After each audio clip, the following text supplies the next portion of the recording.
हैं और कुछ लोग क्या बल्कि बड़े सीनियर लीडर हैं समाजवादी पार्टी के, जो मेंबर ऑफ पार्लियामेंट भी हैं, वो भगवान राम को समाजवाद के विचार से जोड़ रहे हैं और ये कह रहे हैं कि बीजेपी वाले तो चुगली वाले गैंग में थे। देखिए, हम राम की बात कर रहे हैं तो पहले आपके कुछ शब्द बड़े सुंदर थे और उसी को मैं शास्त्रानुसार बोलना चाहता हूं कि भगवान राम के बारे में जब वाल्मीकि महाराज ने महर्षि नारद जी से पूछा तो भगवान राम के बारे में क्या पूछा? ये नहीं पूछा कि भगवान राम कैसे, पूछा कि क्या ऐसा कोई पुरुष है धरती पे? तो क्या कहा उन्होंने? को नस्मिन सांप्रतम लोके गुणवान कस्य वीरवान धर्मज्ञस्य कृतज्ञस्य सत्यवाक्यो दृढ़विता चारित्रेण चाको युक्ता सर्वभूतेषु को हिता विद्वान का समर्थस्य कश्चायक प्रिय दर्शनम। ऐसे ऐसे शब्दों से पूछा कि क्या कोई ऐसा पुरुष है धरती पे जिसमें सारे गुण हो।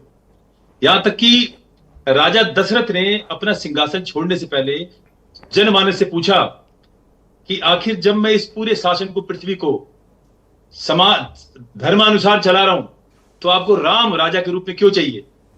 तो जनमानस की क्या आवाज थी? जनमानस ने कहा, प्रजा सुखत्वे चंद्रस्य वसुधाया क्षमा गुणे बुद्धियो बृहस्पति तुल्यो वीर्यो साक्षात चीपते। कि क्षमा प्रजा को सुख देने में चंद्रमा के समान, क्षमा करने में पृथ्वी के समान, बुद्धि में भगवान बृहस्पति की तरह और वीरता में साक्षात इंद्र, ऐसे भगवान राम थे। तो हां, भगवान राम समाजवादी थे, भगवान राम समाजवादी हैं, लेकिन भगवान राम समाजवादी इसलिए हैं क्योंकि वो सभी को एक ही आंखों से देखते थे, सबके साथ समानता का व्यवहार करते थे, कभी किसी के अंदर जाति पंथ मजहब क्षेत्र के अनुसार कभी किसी के ऊपर अन्याय नहीं किया, सबको एक दृष्टि से देखा। भगवान राम समाजवादी थे, लेकिन भगवान राम सपाई नहीं थे। आप समाजवादी तो भगवान राम थे, लेकिन भगवान राम सपाई नहीं थे। सपाई का मतलब है कि ये चित्र देखिए आप, एक छोटा चित्र है मेरे पास, ये देखिए, मैं आपको राष्ट्रीय चैनल पर दिखा रहा हूं। ये एक सिपाही है जो केवल मंदिर की घंटी पकड़ के इसलिए खड़ा हुआ है कि कहीं जिल्ले इलाही, जिसके तुष्टीकरण में सपाई पागल थे, कहीं जिल्ले इलाही की नमाज में दखल ना हो जाए, तो एक सिपाही मंदिर में खड़ा होता था, घंटी की आवाज ना जाए। ऐसे बहुत सारी घटनाएं हैं।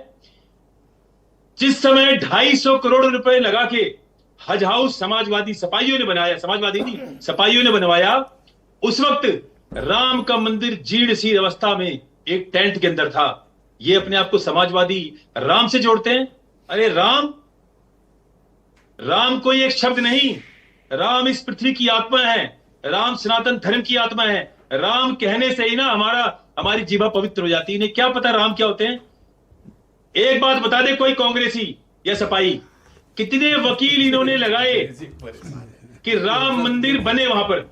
हाँ, यह सच है कि कांग्रेसियों के 20 वकील थे वहां पर लगभग, जो इस बात में, इस युद्ध में लगे हुए थे कि वहां पर राम का मंदिर नहीं बनना चाहिए, क्योंकि राम का अस्तित्व नहीं हो, तो एक काल्पनिक शब्द है। तो जो जिसके लिए कार्य करेगा उसको उसका श्रेय मिलेगा। यदि भाजपा अरुण जी कुछ सवाल जवाब करते हैं, आइए कुछ शास्त्रार्थ करते हैं।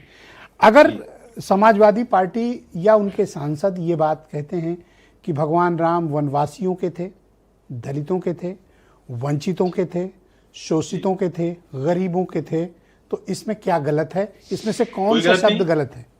कोई गलत नहीं है। मैंने तो बोला कि भगवान राम समाजवादी हैं। अयो निजा परो वेती गणना लघु चेत साम उदार चरिता नाम तू वासुदेव कुटुंबकम। ये भगवान राम की विचारधारा के शब्द हैं वेदों के। हम तो कह ही नहीं रहे कि भगवान राम कुछ और बोलते थे। भगवान राम समाजवादी हैं, लेकिन भगवान राम सपाई नहीं है। तो क्या भगवान राम भाजपाई भी नहीं है? सपाई, भगवान राम भाजपाई भी नहीं है, शब्द है। भगवान राम कांग्रेसी भी नहीं है। आपकी आवाज नहीं आ रही, मैं आपको सुन नहीं। मैंने कहा भगवान राम भाजपाई भी नहीं है, वो कांग्रेसी भी नहीं है। बिल्कुल नहीं है। भगवान राम भाजपा के भी नहीं है। भगवान राम केवल उस व्यक्ति के हैं जो मनसा वाचा कर्मणा भगवान राम के सिद्धांतों पे चलता है, जो उस पवित्र शब्द के सिद्धांतों पे चलता है। जी बहुत शुक्रिया सर, वीरेंद्र सिंह जी बहुत धन्यवाद सर।